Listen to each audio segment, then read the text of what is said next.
Assalamualaikum, Sheikh. Salamullah. How are you? I'm fine, alhamdulillah. Okay, I've got a question. It would be good if you could explain to me on the correct way of performing ghusl, because I have a daughter who has just turned into a young lady, and I would like to teach her the correct way because I'm not so sure whether what I've done is it the correct way. Thank you. Barakallah fikum. So Aisha, we've answered this question many times, but inshallah, for the best, we will do it again.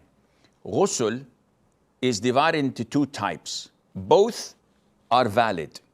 The reason for doing ghusl is to uplift a state a Muslim is in, which is major ritual impurity, either resulting from getting clean after menses, and this is for women, or resulting from being in the sexual impurity state, resulting out of intercourse, ejaculation, nocturnal emission, etc. So how to uplift this major ritual impurity so that I can pray? You can perform ghusl. Ghusl is or has two ways. One, the Sunnah way, which is done in steps.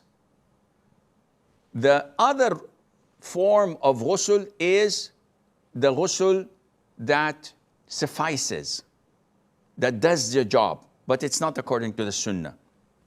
So the other way, which suffices, which most people do, is to open the shower and rinse your mouth like in wudu, rinse your nose like in wudu, and then wash your entire body. So the whole body is soaked, washed with water, running water, and this takes like 60 seconds, 2 minutes, maximum 3 minutes. I'm not talking about using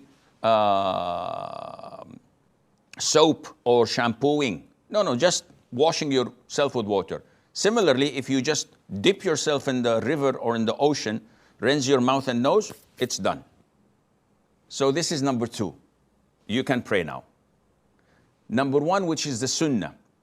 The Prophet ﷺ way of doing it was to wash your hand 3 times, then wash your private part, then you wash your hands from whatever had gotten to it from your private part, then you perform your wudu normally, and either wash your feet at the end or leave it at the end of the ghusl.